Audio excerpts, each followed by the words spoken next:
Hello, everyone, and peace of Christ to all of you. This is Christian Prince with you, and today we have a new topic. Actually, today I scheduled for two broadcasts, and I hope I will be able to do both. For this one now, I know not many people knows that I'm going to go live now, so there's a few people here, but it's fine. Uh, if you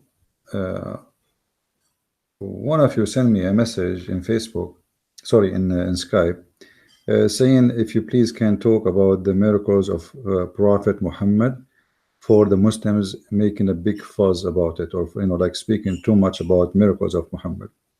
So today we will speak about those what they claim to be miracles, and we will have a nice discussion together and see if they are really true or not. However, please share the link with your friends. As I said, not many expect me to do a live podcast today, and I schedule another one which is going to speak about the temptation of Allah. It's going to be around I think 6 p.m. Germany time, and depend on your location, 6:30. So please invite your friends and let us discuss together this issue. Every person he assume right away when we speak about religion that a prophet who claimed to be a prophet, he should be sponsored with kind of proves that he is a prophet. Now Muhammad have none of those miracles, and we are going to prove it very easy. And as usual, we will not use any source to prove Muhammad not to be a prophet or not to have miracles. We will use only Islamic resource, only. We will not use the Bible. We will not use Hindu books, Buddha books. We will not use. We will use only Islamic source, and you will see from their source that Muhammad has no prophecy or no miracles. I searched in the internet, like just type in Google miracles of a Prophet Muhammad, and I found this website, miracles of the Prophet Muhammad. And then you go down and you will see it's written by Abu Ibrahim, the father of Ibrahim. Muslims believe that God has sent many prophets throughout history to guide humanity. That's weird, because according to Islam, Allah, he sent many prophets and none of them was able to guide anyone, and their books is gone. So, and you ask the Muslims why the books of those prophets are gone, they will say because Allah was not entrusted to protect his books. So you send prophets to guide or to misguide, because if you allow people to corrupt your book, you are giving another tool for the devil. If you are not a devil, I mean Allah, if he is not the devil, he is given a more powerful tool to deceive people. So why you are doing that? It's better not to send a prophet and not to send a book unless you are going to protect the words is going to be delivered by the prophet, so nobody can play around with it. But the Muslims, they believe strongly that 124,000 prophets was sent by Allah, and none of them his books is reserved except the book of Quran. And then if we examine the Quran, we will find in less than 5 minutes that the whole Quran is gone, and what is left today is not even the Quran. However, if you read the articles of Muslims, you will see how funny it is. They taught people about pure greed of belief in the one God. And always the Muslims, they make a big title about one God. We worship one God. I find it the most silly, stupid thing even to be proud about worshiping one God. Let us say somebody he worship 10 gods, and you worship one God. So are you saying you are better than him? No, you are not, because if there is 10 gods, then he is the true and you are not. You are false. I don't know if you are getting my point. Let us say there is somebody who believe in there is 1 billion God, not one God, and then we find out that there is 1 billion God. So what the point of saying one God? The point is, if it is true or not, who care about the numbers? And then if we examine the Quran, we will find that Allah himself in the Quran says that he have people of his kind. Allah is not a unique, like he says, none like Allah. This is a verse he copied from the Old Testament, that nothing like God.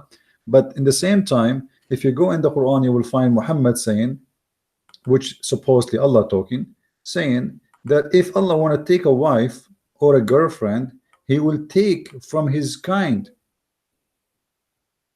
You know, how you have a kind, you know, if you are unique, if you are the only true God, if you are no one like you, how you say from ourself, how you say you will take a partner from yourself? I mean, this is impossible, because to take a partner, it's possible, and then from ourselves, that is impossible unless you are many. If you go here, let us see. لو أردنا أن نتخذ لهوا لاتخذناه من لدنا إن كنا فاعلين. The word lahu is a word mean women, which mean fun. You know, the Arab, they always insult women in the time of Muhammad, to the point Muhammad himself, he liked it and he called women fun, you know, and this is a sign of disrespect, because women should be called by their names, not what they present to you. So you did not see in the women anything except the fun. Are we talking about a hooker, a prostitute, a stripper? So this is how the Quran present women. So the women are lahwan. If we wanted to take a partner, which is a woman, lahwan, for fun, we will take from ladunna, from our kind, from our bloodline. So how Allah is the only one and no one like him, and there's none like him, and none, he don't have a family, he don't have parents, he don't have sons, he don't have children, and then he says such a silly, stupid thing. And what do you mean if we want to take a partner? I mean, I thought Muslims, they say Allah have no partners. Yes, they say that. They say actually here he's saying he don't have a partner. He said, but if he like to have a partner, I mean, this is even more silly. How you are even giving me the possibility that you might have a partner if you wish, which means the possibility is exist, but you don't feel like doing it. That's all what the verse is saying. And you know what, just to show you that we are not making things up, this is a chapter 21 verse number 17. We can go and see the interpretation. 21:17. Let us do that, because you know the Muslim, they will say it doesn't say that, it doesn't mean that, you are lying, you know the Abdul.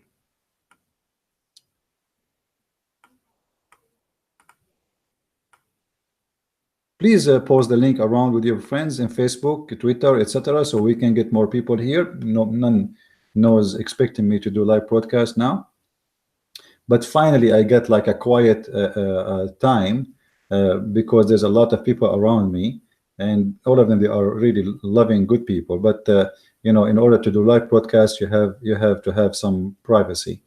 Even though all of them, they knew really what I do and they support what I do, but you need some quiet time. Had we desired to find some diversion, that which provide diversion in the way of a partner or a child, we would have found it with ourselves from among the beautiful eyed houris or the angels. Like look at this, from ourselves. Do you see it, guys? This is the Muslim Abdul translation, which always is based in deception, trying to defend Islam. How Allah will find a partner from ourselves? Explain that to me. So we worship the only true one God, but Allah, the true God, he says, if I want to take a girlfriend, we will take it from ourselves.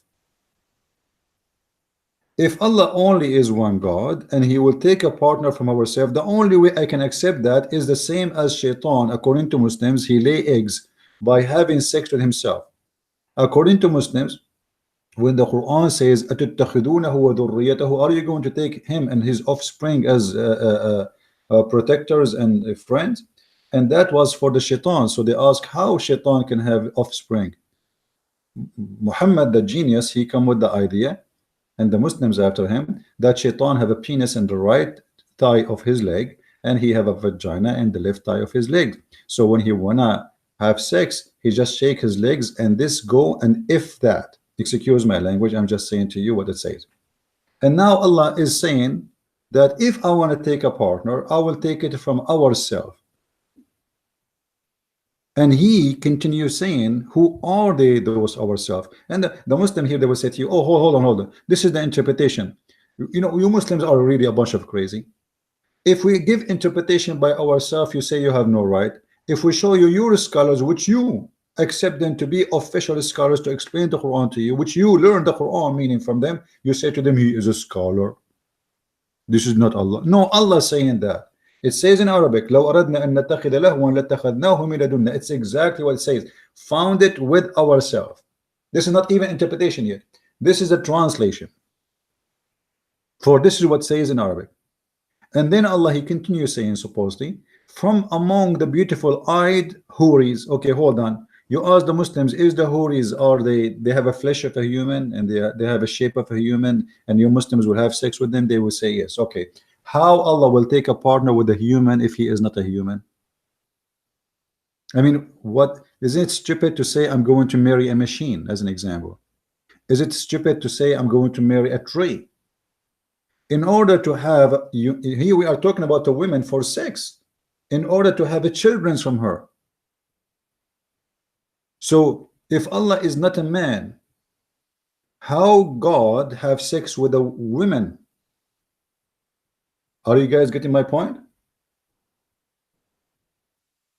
If there's anyone is not understanding what I'm saying, if I am from different nature, you see, I can understand that a horse can have sex with donkey and then they can get a mule. Now the mule Muhammad, he come to us with ideas nobody can understand, because this is stupid. How God will have sex with the beautiful eyed houri when the beautiful eyed houri is a female woman who have a flesh of a human? The only difference is she is so white and she is a transparent like a jellyfish, which is very ugly and disgusting. Imagine you have a wife, you can see the shit in her belly. Excuse my language. Sometimes I have to say it as it is to show you how silly this idea is. Imagine your wife, she just ate a hamburger and you see the hamburger moving in her stomach. I mean, that's crazy, you know. The only benefit of this is, you know, like it's easier to find diseases and problems, and even you can see through their bones. But anyway, this is our topic. So here we find you know, this stupid statement said by Allah, that he, if he want to take a partner, he will take it from ourselves. That's mean there is from ourselves people who they are equal to Allah to be partner, because God will not partner with someone is not equal. You see, partnership cannot be happen between, you know, no one and someone very important. Partnership is about, you know, like a group or one, or you know, like one go join a group, or two, or you know, or 1 + 1 like 2 at least. They are equal to be in partners. If I say this guy is my partner, it's mean we are equal in the ownership. And here we are talking about ownership of what? Partner of what? Ownership of the universe, the galaxies, the power. How Allah can be partner with a woman, and he is calling this woman ourselves, and then he continues saying, or angels, and then he says, but we do not do so because we never desire it. This is even more stupid, because you do it, you don't do it, it doesn't matter. You just gave us that you are fit for such a partnership, and it is an option, but all what you need is a desire. The partner is exist, you are exist, all what we need is agreement of partnership. It's possible, but I don't feel like doing it. This is what it says. But this is mean that Islam destroyed already by one verse, for Allah cannot be one. And again, the Jews believe God is one, the Christian believe that God is one, the old Egyptian believe God is one. So what? I mean, this is stupid. I mean, those who worship Satan, they believe God is Satan and he's one. So that will not make them following any good religion. So Islam is very easy to destroy and to break into pieces, and nobody can glue it back. All what you need is just knowledge and connecting the information together, and you will see how easy to make Islam in this ability. Now we go back to the article. Ways to worship him, how to lead righteousness lives, keeping in mind our purpose